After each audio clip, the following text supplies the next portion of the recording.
Se você é um total iniciante na astronomia, ou até já deu os primeiros passos, mas ainda não tem muita firmeza no que está fazendo, esse vídeo é para você.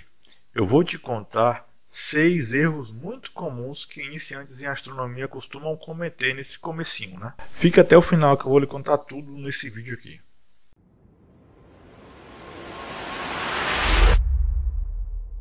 Olá, seus abertos para você, sou o Vinícius e seja bem-vindo ao canal Segundo de Arco. Esse vídeo eu vou falar para você de 6 erros comuns que astrônomos cidadãos iniciantes cometem. Na verdade, nesse vídeo especificamente, eu vou falar só de 3. Os outros 3 eu vou falar no parte 2 desse assunto que a gente vai tratar agora. Para começar, é importante falar que a astronomia cidadã, também chamada de astronomia amadora, ela é praticada no mundo inteiro. A astronomia por si só, ela é uma ciência fantástica, né? Ela é linda, a gente se aproxima dela pelas imagens que a gente vê na internet e tal, muito bonito, muito colorido, cheio de vida. Principalmente questionamentos que a gente se faz, como por exemplo, de onde a gente veio, para onde nós vamos, quais são as nossas origens, a nossa importância, o nosso tamanho e o nosso valor frente à grandiosidade do universo.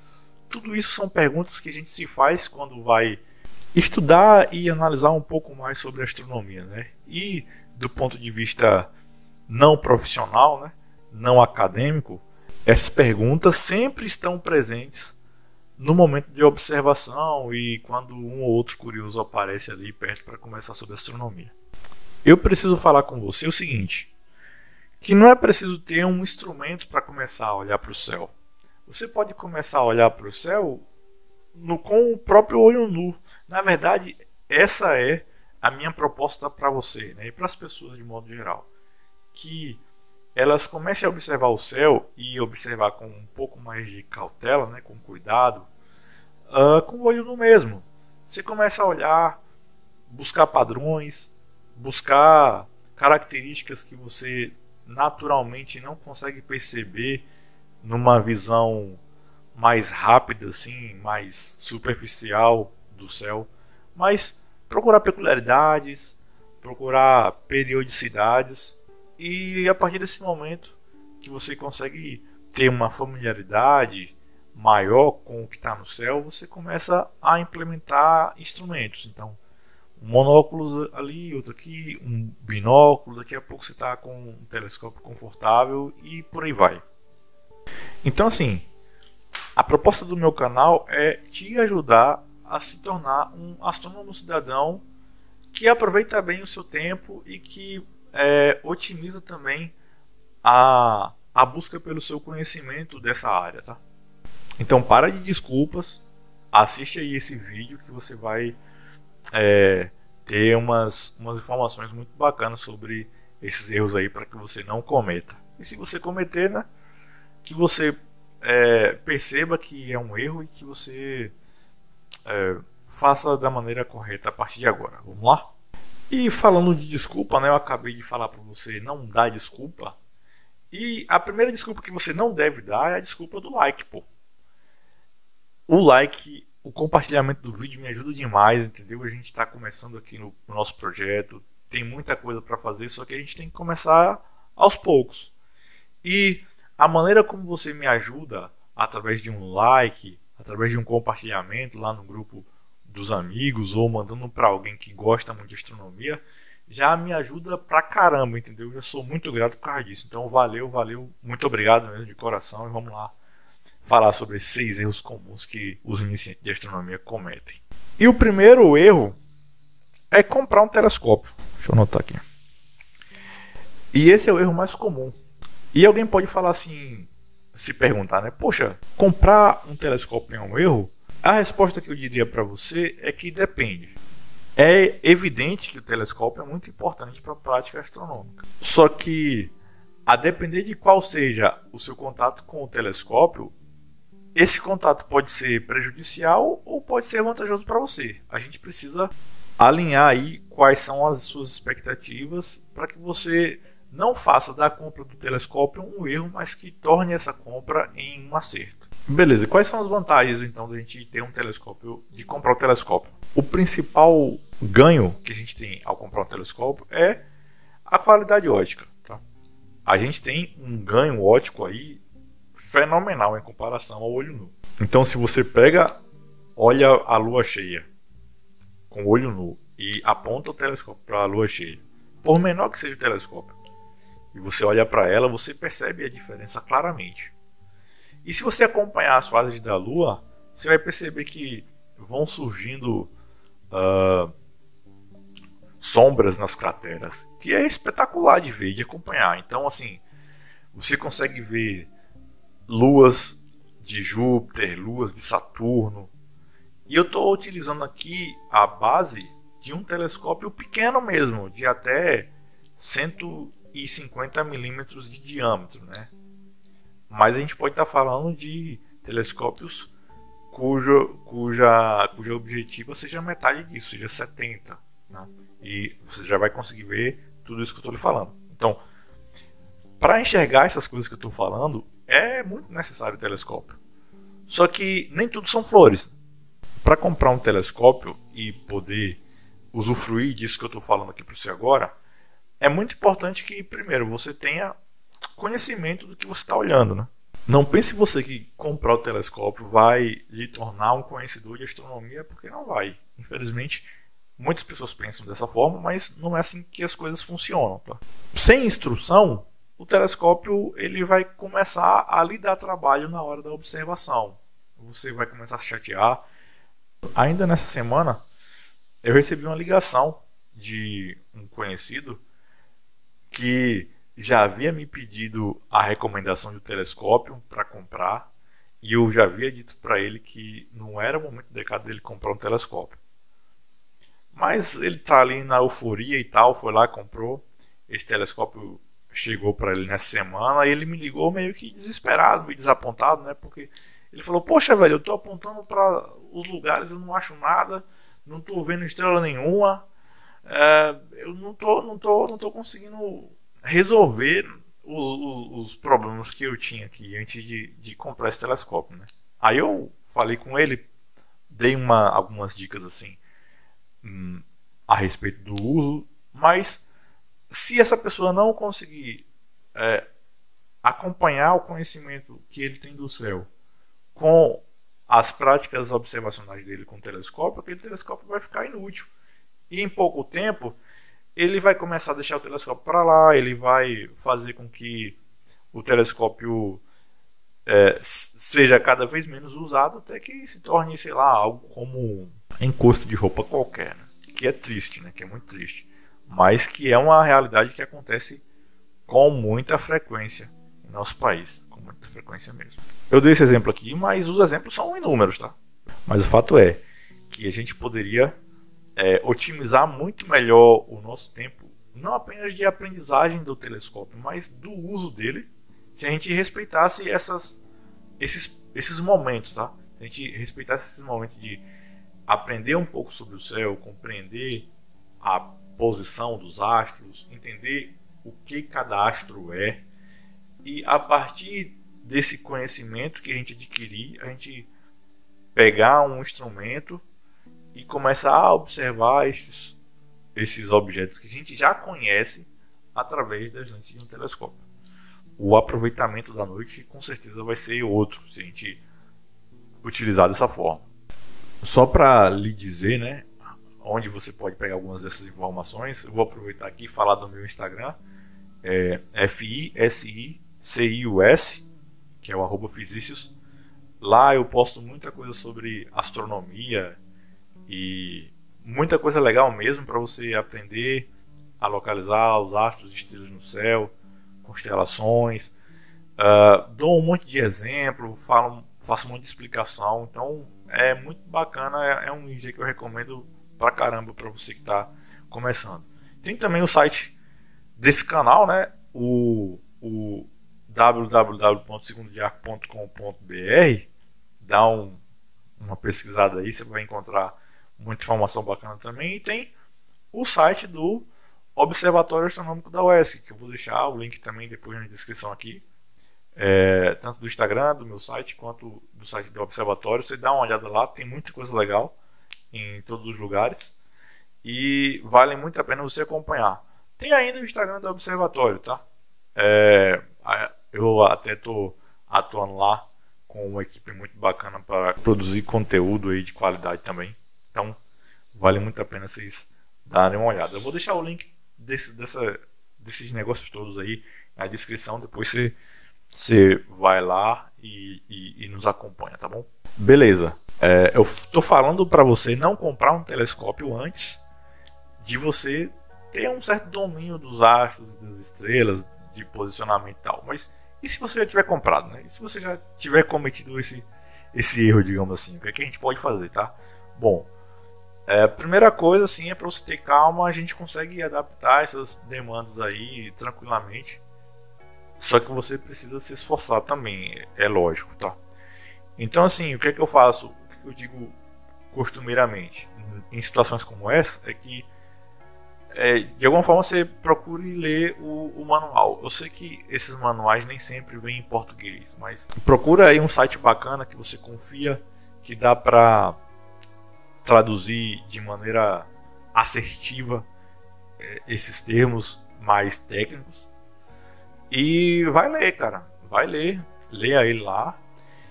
Depois você treina durante o dia, tá? Treina durante o dia. Certamente, além do telescópio, você recebeu aí uma lente menor, né, que a gente chama de buscadora.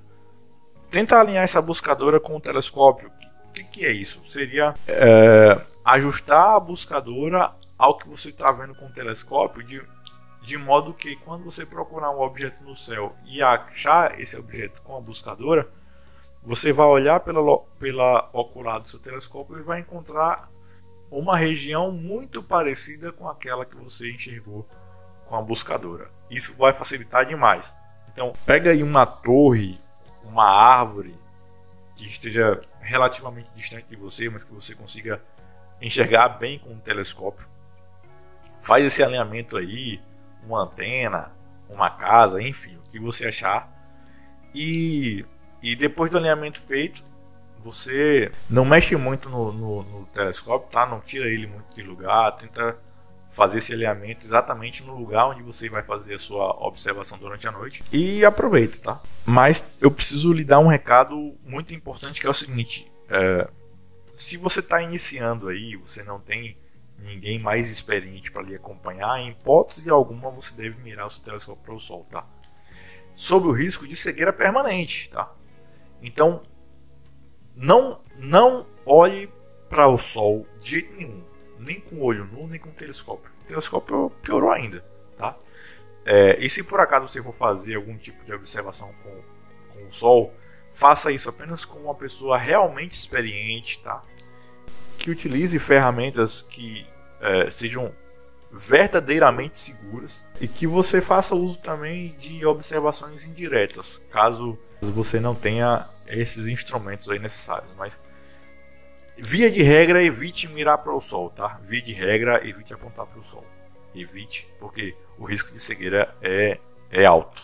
Falando do segundo erro agora, né? Olha só, primeiro erro para o telescópio na hora errada como primeiro erro, beleza. O segundo erro é esperar ver pelo telescópio as mesmas imagens de divulgação na internet. Cara, isso é preocupante, tá? É preocupante, porque você pode romper a primeira barreira, que foi cometer o erro de comprar o telescópio sem ter familiaridade com astronomia.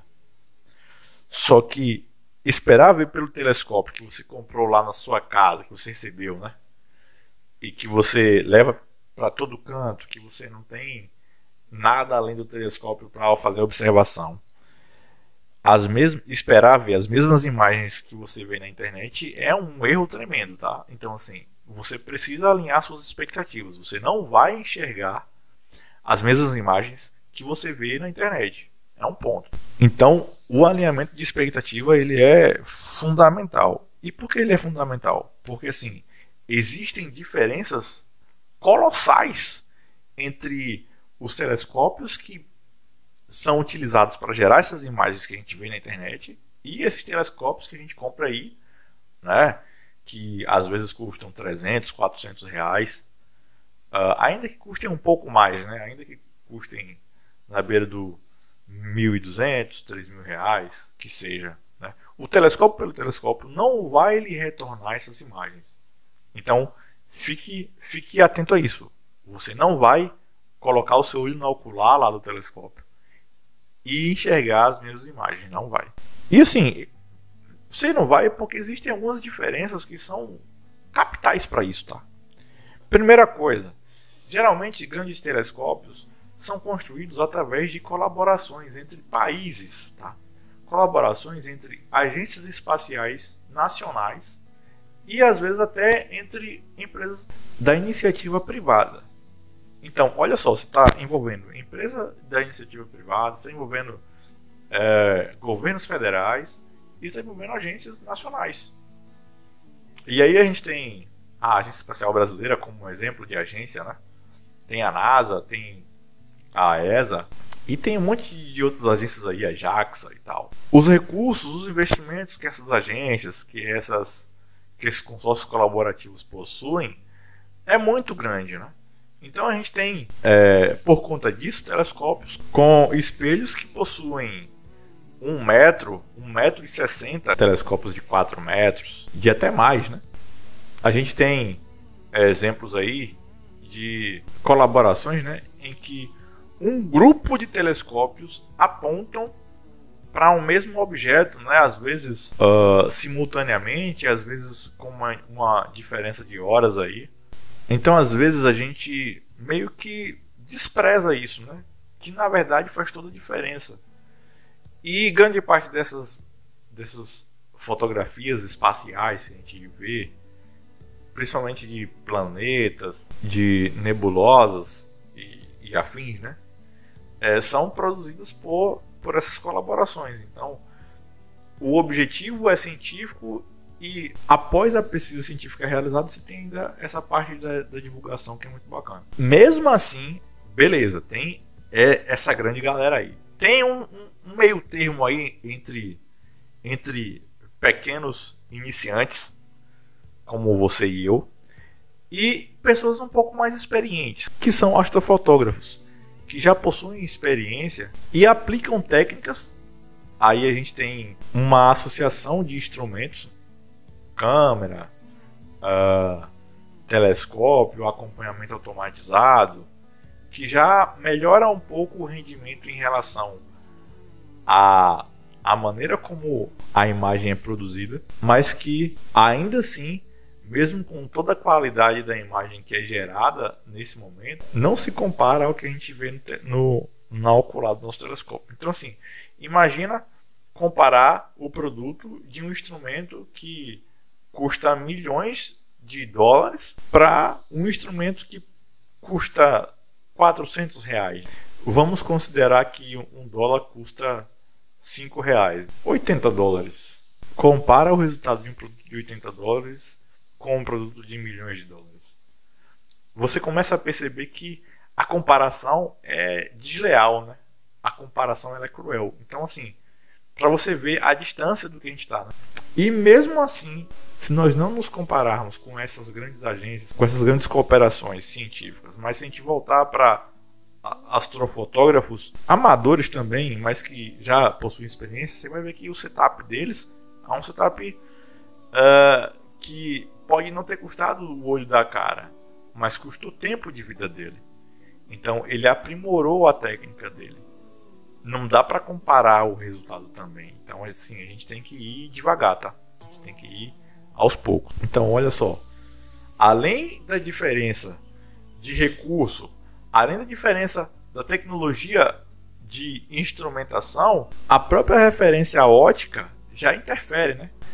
Porque, por exemplo, o projeto SOAR, do qual o Brasil faz parte majoritariamente com alguns outros países aqui da América do Sul, tem uma técnica chamada de a ótica adaptativa, que visa, entre outras coisas, reduzir ao máximo a interferência da turbulência atmosférica na observação de estrelas, por exemplo. Então, é uma tecnologia absurda. Você tem recursos absurdos, os instrumentos muito mais robustos e uma ótica muito mais adequada para a observação. a gente precisa alinhar essas expectativas e o próprio processamento dessas imagens, né? Geralmente essas imagens não são uma imagem só, ela é uma sequência de capturas, né? A gente costuma falar que há um empilhamento. Você tem um monte de imagens postas uma sobre as outras, e essa sequência de imagens dá uma riqueza de detalhes muito maior. E aí vem uma coloração artificial, e depois você tem um resultado final magnífico, né? Eu estou falando aqui de uma câmera monocromática, mas você pode fotografar um objeto com uma câmera comum, vou chamar assim, né? Uma câmera comum que fotografa colorido, e essas imagens elas vão vir também, mas elas vão ser processadas, empilhadas. Ou então é um único frame, só que é um frame que coletou imagens por uma determinada quantidade de segundos aí, que armazenou fóton suficiente naquele anteparo, capaz de nos fazer perceber alguns detalhes que a olho nu, até olhando pela lente do ocular, a gente não veria. Então, sim, é cruel esperar ver pela ocular do telescópio uma imagem cuja qualidade se equipare a de grandes imagens que são divulgadas aí pelas agências espaciais, pelos governos nacionais aí mundo afora, ou até mesmo por um astrofotógrafo renomado, ou que não seja renomado, mas que já tenha uma certa experiência, né? A gente tem diferentes níveis aí de qualidade de imagem nesse ranking, tá? E o terceiro erro que eu vou falar nesse vídeo aqui agora é não utilizar um software de astronomia além da observação, né? Então, às vezes as pessoas pegam o software e fica apontando para o céu, né, como quem está procurando, que objeto é aquele ali, que constelação é aquela ali. Então você vai ali e pá, tá legal, né? E utilizar o software ou o aplicativo, né, para o celular nessas ocasiões é muito bacana, é muito bom. Só que utilizar apenas esse recurso é um desperdício, né? Porque esses softwares, esses aplicativos, eles têm muita informação, por exemplo, informação de posição, informação de magnitude, informação de massa, informação de distância dessas coisas até nós, e tudo isso importa na hora da gente aprender um pouco mais sobre o que a gente está fazendo, né? Sobre o que a gente está observando. E tem versões para computadores e para smartphones. Você deve estar ciente disso. Em ambos os casos, as coisas são muito bacanas, muito legais. Você aprende muito, tem muita curiosidade também, assim, que vale muito a pena você ver. Vale a pena demais. A minha experiência com esses programas, com esses softwares aí, aplicativos, eu não vou dizer que é vasta, mas atualmente eu uso poucos, tá? Eu basicamente uso o Universe Sandbox 2 e o Stellarium. O Stellarium tem a versão web e tem a versão que você faz o download e usa diretamente como um programa instalado no seu computador. Eu recomendo essa segunda versão, né? É a segunda opção, porque é um software leve, tranquilo de usar. Meu computador ele é antigão, né? O meu notebook eu comprei ele em 2013. E roda um Stellarium tranquilamente, tá? Então, assim, provavelmente se o seu computador for mais recente que o meu, vai ter uma capacidade de reprodução de software muito melhor do que a minha, do que a do meu computador. Então, você já está ciente aí que você usa sem problemas. Já o Universe Sandbox, eu comprei ele na Steam. Eu uso ele na Steam. É espetacular também, muito bacana, dá para aprender muita coisa com ele. Então, eu não recomendo, se você tem computador, você usar a versão web do Stellarium, não. É um recurso interessante, mas fica muito distante do que é oferecido na versão que você instala no seu computador. Para celulares, né, e os aplicativos que eu tenho alguns. Eu tenho o Celestia, eu tenho o Sky Safari, tenho o Stellarium e tenho o Starwalk 2. Para mim, utilizando o smartphone, o melhor é o Starwalk 2, porque ele é mais didático, assim, ele é prático, é fácil de compreender e de utilizar. Se você tiver à procura de um aplicativo bacana e tiver, sei lá, um celular que não dá para encher de aplicativo de astronomia, ou simplesmente você só quer um e acabou, eu recomendo demais esse Starwalk 2. Mas assim, a minha recomendação, né? Talvez você não se adeque bem, só que eu já tenho alguns anos utilizando ele e em comparação com os outros ele me dá um resultado bem melhor, bem melhor. Então eu recomendo, vale a pena. Agora me diz aqui um negócio. Você conhece alguém que já cometeu esses 3 erros que eu lhe falei? Você mesmo aí que está assistindo, se percebeu cometendo algum desses erros que eu acabei de falar aqui? Se sim, então comenta aqui embaixo nos comentários para eu dar uma olhada e ver como é que foi a sua experiência e perceber a sua evolução também, tá? Já compartilha o vídeo, já manda aí para sua galera e presta atenção que na próxima semana tem o parte 2.